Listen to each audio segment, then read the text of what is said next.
Welcome students to AIB Education and Study with Anas sir. Today I will be starting class 12th business study chapter number 7 directing. और आज की class की video में हम zone 7.4 का part 2 देखेंगे, जिसके अंदर हम पढ़ेंगे कम्युनिकेशन की बैरियर्स क्या क्या होते हैं। सो स्टार्ट करते हैं अपनी इस वीडियो को और एक शॉर्ट एक्सप्लेनेशन के साथ जोन 7.4 को फिनिश करते हैं। करते हैं अपने चैप्टर को। तो फर्स्ट ऑफ ऑल हमारे पास आते हैं बैरियर्स टू इफेक्टिव कम्युनिकेशन, यानी क्या क्या बैरियर्स होते हैं।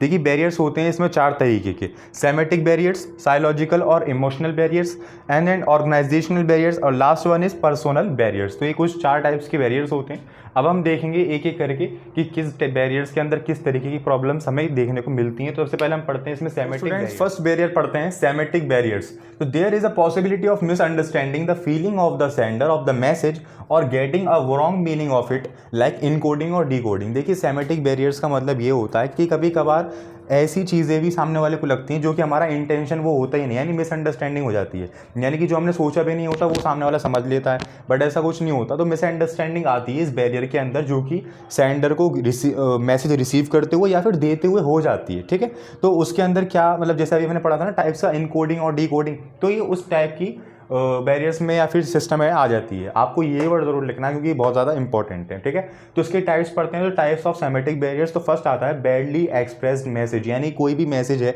उसको हम सामने वाले को एक्सप्रेस कर रहे हैं तो वो बैडली एक्सप्रेस तरीके से हो जाए, या फिर कोई भी मिसअंडरस्टैंडिंग हो जाए तो बैडली एक्सप्रेस मैसेज भी इसका एक टाइप बना रहता है। सेकेंड आता है सिम्बल्स और वर्ड विद डिफरेंट मीनिंग, यानी कुछ वर्ड्स कुछ सिम्बल्स ऐसे होते हैं जिनके डबल मीनिंग निकल रहे होते हैं। लाइक वैल्यू, देखो वैल्यू कितनी जगह यूज़ किया जाता है। अगर मुझे किसी चीज़ का दाम पूछना है तब भी मैं वैल्यू लगाऊंगा, किसी चीज़ का अगर मुझे मिजरेबल करना है तब भी वैल्यू लगाऊंगा, अगर मैं किसी रिश्ते को मिजरेबल कर रहा हूँ तो वैल्यू लगाऊंगी मेरी कितनी वैल्यू है। ठीक है, तो इस तरीके से एक वैल्यू शब्द के न जाने कितने मतलब निकल रहे हैं। तो इसी तरीके से कोई वैल्यू शब्द का रिसीवर कोई अलग मतलब निकाल ले और जिसने भेजा उसका कोई अलग मतलब हो, तो मिसअंडरस्टैंडिंग हमारी यहाँ बन जाएगी। फोर्थ आता है फॉल्टी ट्रांसलेशन। कभी कभार क्या होता है हमारी या तो इंग्लिश कमज़ोर हो या फिर हमें पढ़ने में कोई दिक्कत हो, तो ट्रांसलेशन में भी हमें कभी कभार गलती हो जाती है। लाइक लिखा तो कुछ और होता है और हमें बता कुछ और देते हैं कि ये लिखा हुआ है इसमें, ये बना रहता है। फोर्थ आता है हमारे पास अनक्लैरिफाइड अजम्पशन, अनक्लैरिफाइड अजम्पशन भी बने रहते हैं हमारे इसके अंदर। और फिफ्थ आता है हमारे पास टेक्निकल जार्गन, और सिक्स्थ बॉडी लैंग्वेज और gesture decoding.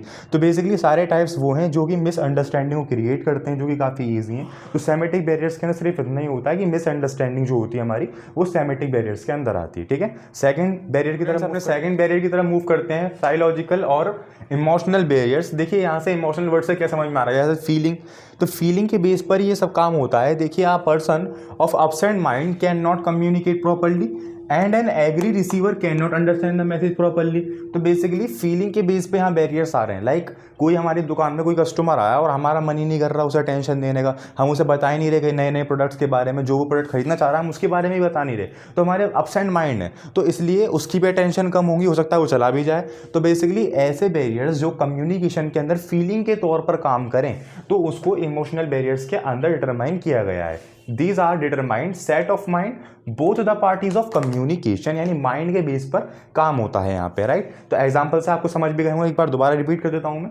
A person of absent mind can not communicate properly and an angry receiver can not understand the message properly. तो बेसिकली जब हम absent माइंड में होंगे तो हम can not communicate the message properly, हम बता नहीं पाएंगे उसको मैसेज प्रॉपरली में, और ना ही रिसीवर जो है वो समझ पाएगा प्रॉपरली वे में। तो ये जो एग्जाम्पल है मैंने बुक से लिया, आप इजीली बुक में भी देख सकते हो। तो अब हम पढ़ते हैं types of psychological of emotional barriers, psychological. ठीक है, तो फर्स्ट आता है हमारे पास पैरामीटर एवोल्यूशन। तो देखिए इसका मतलब क्या है, जैसे कि कई बार आपने देखा होगा कि कोई आप वर्ड पढ़ रहे हो, कोई हेडिंग पढ़ी आपने, और हेडिंग पढ़ते के साथ ही आपने उसके नीचे के जितना भी इसका पैराग्राफ लिखा था उसके बारे में पहले ही समझ लिया कि ये मतलब होगा इसका। अब जैसे मैं यही के लूँ इमोशनल बैरियर्स की बात करूँ या इस वर्ड की बात करूँ, तो उसमें क्या है, आप पहले से ही समझ जाओगे कि भाई इसके अंदर सारा जो है काम फीलिंग के ऊपर या इमोशन के ऊपर काम होने वाला है। यानी अभी आपने ये पूरा नहीं पढ़ा बट आपने अंदाज़ा लगा लिया कि इमोशन के ऊपर काम होंगे इसके अंदर, या इमोशन से रिलेटेड बैरियर्स होंगे, तो वही इसके अंदर आ जाता है फर्स्ट पार्ट में, फर्स्ट टाइप में। सेकंड आता है लैक ऑफ अटेंशन, यानी कि हम अटेंशन देने में कभी कभार पीछे रह जाते हैं, कम करते हैं अटेंशन, तो हमारी कम्युनिकेशन इतनी बेहतर वे में नहीं हो पाती, जिससे हमारी लैक बनी रहती है, लैक ऑफ अटेंशन की, और उससे भी हमारे क्या हो जाता है, कम्युनिकेशन में काफ़ी गिरावट आ जाती है। थर्ड आता है loss by transmission and poor retention. देखिए लॉस बाय ट्रांसमिशन क्या होता है, कभी कभार हम ना ज़्यादा से ज़्यादा बड़े लेवल पे भी ओरली ट्रांसमिशन करते रहते हैं, यानी कि एक तरह से अगर मैं आपको बताऊं तो हम कोई भी बात बता रहे हैं सामने वाले को, ठीक है, बताते जा रहे हैं, बट जो हमारा सामने वाला पर्सन है वो अटेंशन ही नहीं दे रहा, यानी वो इतना इंटरेस्टेड नहीं है हमारी बात को सुनने में। यानी कम्युनिकेट अगर एक तरफ से सही हो रही है, वन वे कम्युनिकेशन सही हो रही है, बट वो उल्टी तरफ से जो जैसे हम बता रहे हैं सब सारी बातें, तो वो अटेंशन नहीं दे रहा है ना, तो पुअर रिटेंशन की वजह से भी हमारी यहाँ बनी रहती है। और फोर्थ आता है डिसट्रस्ट। देखिए डिसट्रस्ट का मतलब क्या है, इसके अंदर सारा काम किसका है, इमोशनल बैरियर्स का। तो इमोशन में क्या होना चाहिए, दोनों पार्टीज़ को एक दूसरे के ऊपर ट्रस्ट होना चाहिए। तो कभी कभार हमें ऐसा पता होता है ना, हम सामने वाले पर्सन से बात तो कर रहे हैं, वो हमें बता भी रहा है कि साहब ऐसी ऐसी बातें हैं, बट हमारे मन में ये है कि ये वो भरोसा वाला बंदा नहीं है, इसकी बात में हाँ हाँ कर लो। तो ये डिसट्रस्ट भी हमारा क्या बना रहता है, लॉस बना रहता है अपनी कम्युनिकेशन का। सो आई होप आपकी समझ में आया होगा। फिर भी अगर कहीं भी टॉपिक के अंदर आपको अब तक कोई डाउट हो तो आप मुझे कमेंट सेक्शन में ज़रूर बताएं, मैं उसको क्लियर ज़रूर। स्टूडेंट्स अब हम मूव करते हैं थर्ड बैरियर के ऊपर, ऑर्गेनाइजेशनल बैरियर्स। तो इसका मतलब क्या है, they are totally depend on organisational structure, policies and then overall. तो organisational barriers are concern with a variety of official measures which are taken to regulate the day to day activities of an organisation. ये regulate करता है day to day activities को of organisation. अब देखिए यहाँ से और अच्छे समझ सकते हैं हम, ऑर्गेनाइजेशनल स्ट्रक्चर ये किस पे बैरियर्स पे डिपेंड होता है, organisational structure, authority, relationship, rules and regulation etcetera. यानी जितनी भी चीज़ें हैं हमारी ऑर्गेनाइजेशन के अंदर क्रिएट की जाती हैं उनके ऊपर बेस्ड है। तो टाइप्स ऑफ ऑर्गेनाइजेशन बैरियर्स पे आते हैं। फर्स्ट आता है हमारे पास ऑर्गेनाइजेशनल पॉलिसीज़। देखिए ऑर्गेनाइजेशन पॉलिसीज़ भी कभी कभार हमारे कम्युनिकेशन पे इफेक्ट डालती हैं। वो कैसे, तो कभी कभार कंपनी ऐसी पॉलिसीज़ निकाल देती है जो कि सपोर्ट ही नहीं करती हो फ्लो ऑफ कम्युनिकेशन को, यानी रिस्ट्रिक्शन हो उसके अंदर काफ़ी सारी, तो हमारी पॉलिसीज़ भी इफेक्ट डालती हैं कभी कभार किस पे, कम्युनिकेशन पे। फिर सेकंड आता है रूल्स एंड रेगुलेशन, कि उस ऑर्गेनाइजेशन के रूल्स एंड रेगुलेशन कैसे हैं। अगर रूल्स एंड रेगुलेशन काफ़ी स्ट्रिक्ट हैं तो उसमें तो हो ही नहीं पाएगी कम्युनिकेशन, या फिर वो सपोर्ट ही नहीं कर रहे कम्युनिकेशन को, जो उनको काम असाइन किया गया है वो सिर्फ और सिर्फ उनको वही करना है। तो रूल्स एंड रेगुलेशन भी इफेक्ट डालते हैं हमारे उस पर। फिर आता है स्टेटस। देखिए स्टेटस जो रिलेट करता है हमारा साइकोलॉजिकल यानी इमोशनल बैरियर्स को ऊपर इफेक्ट करता है, यानी कि हमारा रिलेशन कैसा है लीडर के बीच में, सबऑर्डिनेट्स के बीच में, मैनेजर्स के बीच में, या फिर टॉप लेवल मैनेजमेंट जो है उन सब के बीच में। तो यहाँ पे फीलिंग्स रिलेशन होता है हमारा, जो कि कैसा चल रहा है उसमें ऑर्गेनाइजेशन में, या फिर मैनेजर जो है वो ज़्यादा इंटरेस्ट नहीं लेते सबऑर्डिनेट्स के बीच में, तो इस तरीके से। फोर्थ आता है हमारे पास कॉम्प्लेक्सिटी ऑफ ऑर्गेनाइजेशन स्ट्रक्चर। कभी कभार यहाँ पे कॉम्प्लेक्सिटी भी क्रिएट करता है हमारा ऑर्गेनाइजेशन स्ट्रक्चर, यानी कि नंबर ऑफ लेवल मैनेजर्स कितने हैं हमारे उसमें, या फिर कितना स्ट्रक्चर उसने डिज़ाइन कर रखा है, काफ़ी कॉम्प्लेक्स तो नहीं कर रखा, तो इस तरीके से। फिफ्थ आता है हमारे पास ऑर्गेनाइजेशनल फैसिलिटीज़। फैसिलिटीज़ भी हमारी कभी कभार फ्लो ऑफ कम्युनिकेशन को क्या करती हैं, इफेक्ट डालती हैं। जैसे कि अगर हम आपको बताएं जैसे कल्चरल गैदरिंग, सजेशन, तो ये सब चीज़ें इसके अंदर लाई करती हैं। तो ज़्यादा मुश्किल टॉपिक्स ये है नहीं। ऑर्गेनाइजेशन बैरियर भी हमारा यहाँ फिनिश होता है। फिर भी अगर आपको कहीं किसी भी टाइप के अंदर कोई डाउट हो तो आप मुझे कमेंट सेक्शन में ज़रूर बताएं।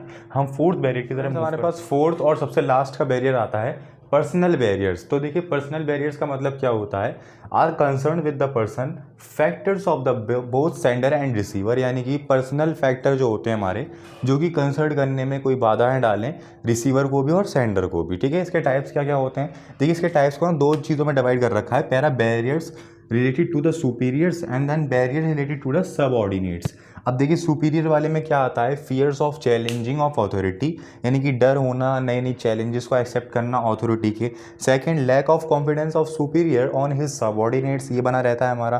फिर बी पार्ट के अंदर आते हैं हम barriers related to the subordinates, यानी क्या क्या चीज़ें होती हैं जो कि रिलेट करती हैं हमारे सबऑर्डिनेट्स के लिए। तो अनविलिंगनेस टू कम्युनिकेशन, यानी कि इतने विलिंग नहीं हो पाते, इतने एबल नहीं हो पाते वो कम्युनिकेशन के लिए कि कम्युनिकेट कर सकें। कभी कभार कई हमारे किसी ऑर्गेनाइजेशन में ये भी होता है कि वन वे कम्युनिकेशन रहेगी, सिर्फ लीडर ही कम्युनिकेट करेगा, सबऑर्डिनेट्स को कोई भी नहीं है, मतलब कोई भी आज़ादी नहीं है कि वो कम्युनिकेट कर सकें, जो उनको काम बोला है वही करेंगे। ठीक है, तो ये बना रहता है अनविलिंगनेस उनमें। फिर सेकंड आता है लैक ऑफ प्रॉपर इंसेंटिव, ये भी हमारा सबऑर्डिनेट्स के अंदर ही आता है, यानी प्रॉपर इंसेंटिव नहीं मिल पाना। सो हमारे यहाँ पर्सनल बैरियर्स ही फिनिश होता है। करते हैं इस चैप्टर की सबसे लास्ट पार्ट पे, measure to overcome the barriers of communication. तो इसका मतलब क्या है, मतलब कैसे मीज़र करें अपने ओवरकम ऑफ बैरियर्स के कम्युनिकेशन को। देखिए फर्स्ट आता है हमारे पास clarify the idea before communication, यानी कि कम्युनिकेशन करने से पहले हमें अपना आइडिया क्लियर रखना है कि हमें इस आइडिया पे काम करना है। ये नहीं कम्युनिकेशन करते बाद में सोच रहे हैं बदल दो, ऐसा नहीं। फिर सेकंड आता है communicate according to the need of receiver, यानी कम्युनिकेशन जो हम करें वो नीड के अकॉर्डिंग करें। रिसीवर क्योंकि उसी के लिए तो कम्युनिकेट कर रहे हैं ना, जब वो अपना इंटेंशन नहीं देगा तो फिर क्या फ़ायदा, तो उसकी नीड के अकॉर्डिंग करना है हमें काम। थर्ड आता है कंसल्ट अदर बिफोर कम्युनिकेशन, यानी कम्युनिकेशन करने से पहले और लोगों से सलाह लें कि जो हम कम्युनिकेशन कर रहे हैं वो ठीक तरीके से कर भी रहे हैं या नहीं, या जो कमियाँ हैं उसके अंदर वो उनको सुधारें।